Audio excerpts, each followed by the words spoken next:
There are a lot of wireless gaming mice on the market today, but very few that can offer the features that the Cooler Master MM831 can. It boasts a sleek design, Qi charging, some of the best RGB I've ever seen on a mouse, and guys, it only costs $80.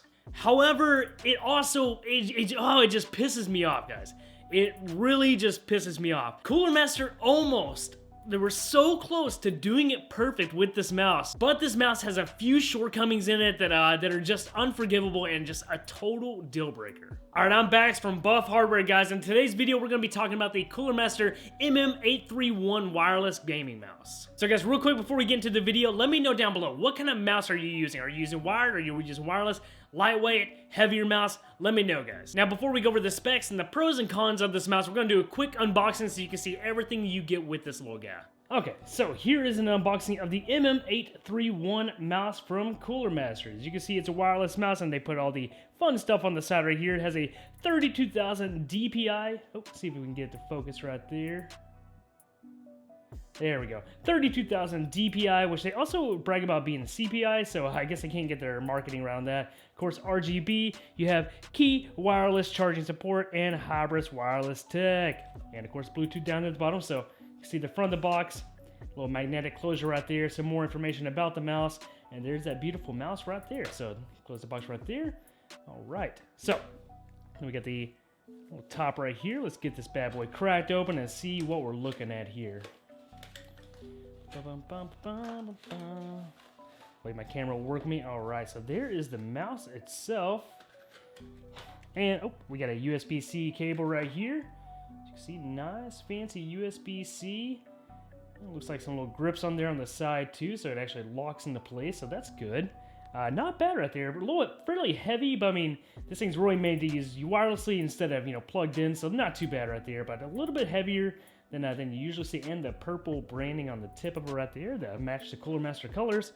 And then of course we got a quick start guide and some more documentation right here. Looks like another quick start guide talking about the software, I guess. So right here, let's pull the mouse out of this guy. Oh yeah, okay. Yeah, now that is nice. Look at that right there. That is slick. Okay, yeah, that is sleek right there. And I'm assuming that the dongle is inside of this right here, and you pull that cap off, so this comes off completely. Not bad. Yeah, and there's the dongle inside of that, so not bad. This comes off. It's a magnetic closure right there. Pops back on right there. So cool. Anyways, guys, yeah, that is it right there. We'll get it plugged in. We'll get it started up so you guys can actually see what the RGB and everything like that looks like, and then we'll take a deep dive on the pros and cons of this mouse. Let's get it. For specs, guys, it's made for the palm or claw grip, and I can agree with that. I'm more of a palm kind of guy, but this way, like either way, whether you're playing a claw or whether you're playing a palm, it really did have a good feel to it just from the overall shape of this little guy. And of course, it's plastic all the way around. Good durable plastic though, and it has like a nice texture to it. It really feels good. Like you can feel like it doesn't get any hot spots, and you can tell it's gonna have some durability there. And it has a 16.7 million color RGB. Now, believe it or not, I didn't test all these colors out. I'm sorry. But guys, here in a little bit, we'll talk a little bit more about that RGB strip right there. But man, it is beautiful. The sensor is a Pixar PAL 3335. Really good sensor on it. Had zero issues with it picking up or anything like that. CPI/DPI up to 32,000 with some kind of leniency there a bit. Because it's kind of like modified 32,000 CPI, but technically it can get up to 32,000 CPI. It's using Omron switches, and you feel that also in the buttons. They all click extremely well. They have a good, nice tactile feedback to the click, pretty similar to that of the glorious Model D that I use. They both feel very similar on how the buttons actually feel when you click them in. So real quick, guys, we're going to do a sound test on this mouse so you can actually hear how those Omron switches sound for each button.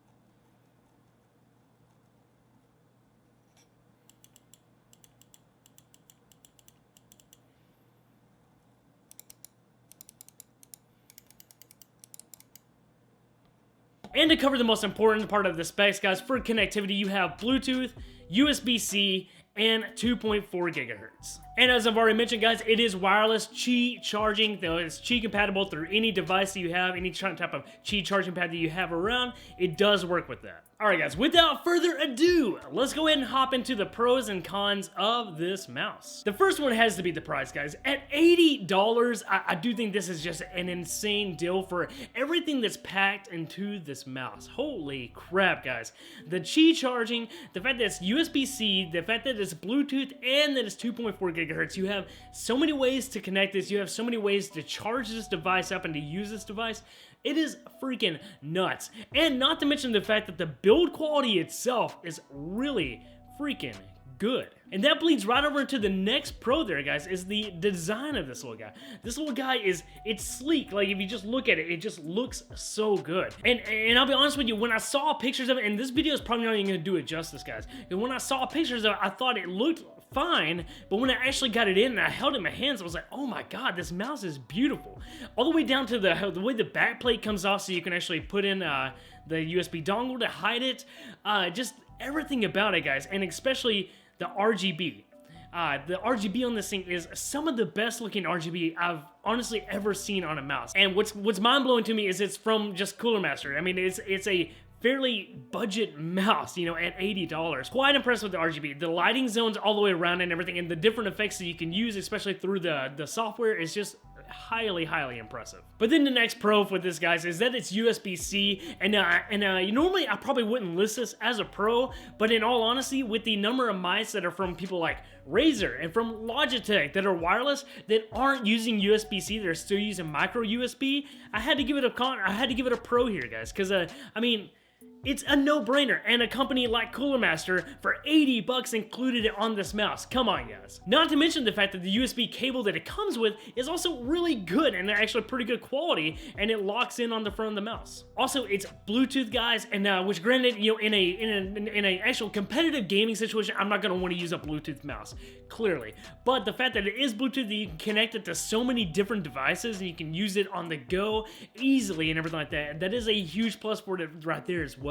And the wireless charging, which I'll have some things to say about that here in a second as well, but for the wireless charging, the fact that it can wirelessly charge to any Qi device was awesome. Like, the fact that when I'm finished using it, I don't have to buy it like a separate stand or some specialty stand to use with it. I just take it, I set it on my wireless charging pad, and it just works. All right, now let's get into the cons. And guys, we're getting closer to the point of why I will not be keeping this mouse and why I just was heartbroken by this mouse. To start it off, there's no battery indicator. There's no battery indicator on the mouse itself. As you can see right here, you have these purple lights across there, but they don't like slowly tick away or anything like that. They literally just let you know whether or not it's connected. And then when you even go into the Cooler Master software, there's still no way of knowing how much battery life is left on the mouse. You just have to assume.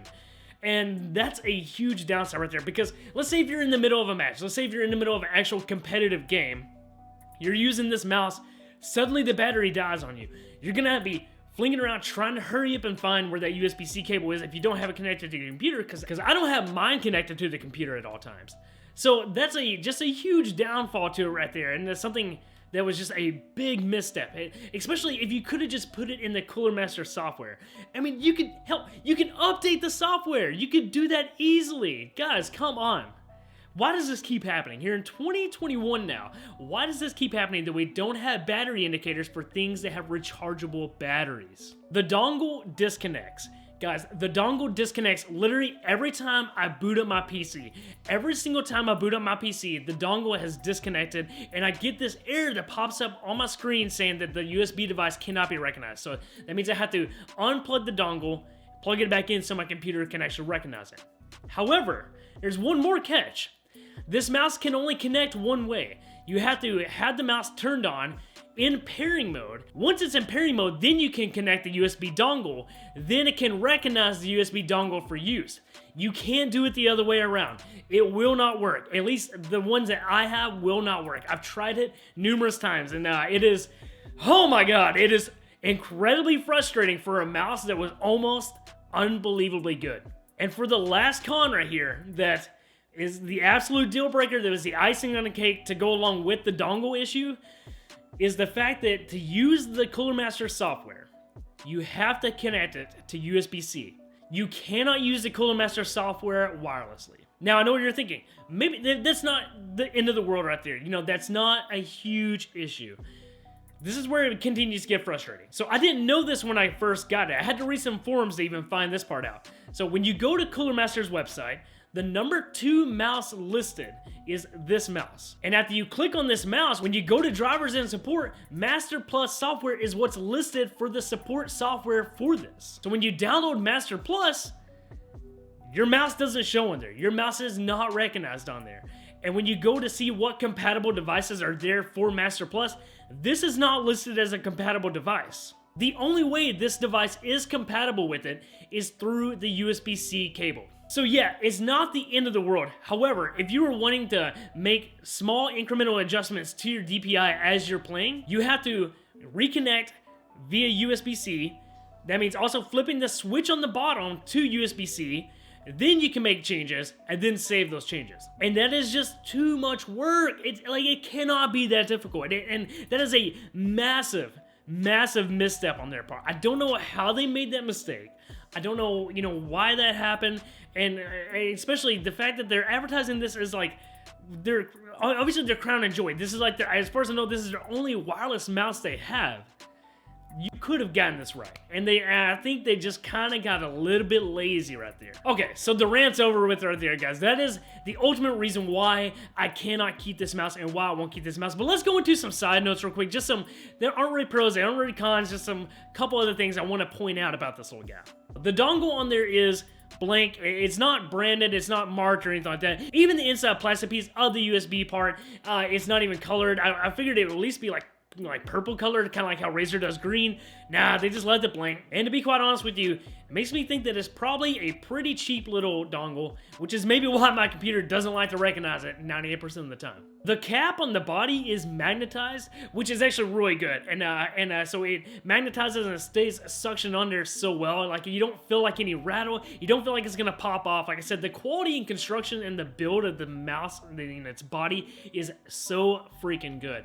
And it's like actually like mind-blowingly good, especially for the price. Like, that is crazy. The scroll wheel, it's nice and tactile. Every little notch on it you feel. And I know some people don't like that, but me personally, I actually really do like that. I like that good kind of like stoppy feel that a scroll wheel can have like that. And it's not adjustable. So once again, if you don't like that tactile crunch to it or whatever, you're not gonna like this wheel on it. But I really like that scroll wheel.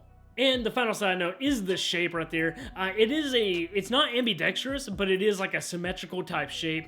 And in all honesty, for me, it's not a shape that I prefer. It's not a shape that matches well with my hands. That's why I use the Glorious Model D, and that's why I used to use the Death Adder. I love those more ergo shapes and everything. So for me, the shape isn't what I love, but I did get used to it pretty fast. It didn't take a long time to adjust to it. The only catch is the weight, and I guess I guess it has so much weight to it, because it has to pack so much in there, especially with it being able to charge wirelessly.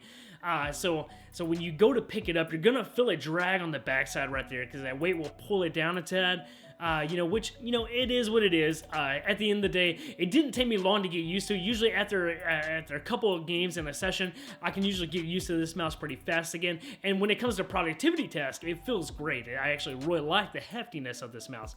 And so like I said, the shape is not my preferred, but you get used to it pretty fast, and it really isn't too bad. So for my final thoughts, guys, this mouse almost did it right, and I love all the features packed into this guy. And once again, like I said, as for the design of this mouse, sleek, gorgeous, absolutely incredible. And I really hope that Cooler Master comes out with a part 2 later on that fixes all of these issues, because if they do, oh, you better believe I'm gonna buy it again, and I will keep it for sure.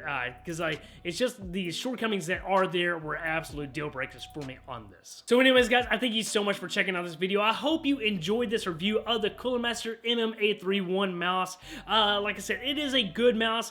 Just has some shortcomings that, they're absolute deal breakers right now. But anyways, guys, stay tuned for some more reviews. If you want to check out my review on the Cooler Master headset, I'll post it up right here. That was a great headset as well, guys. And yeah, we'll be checking out some more Cooler Master products in the future, because like I said, I'm really excited about what this company is offering and what they have coming down the pipeline as well, guys. So anyways, as always, guys, stay safe, stay swole, take it easy. Peace.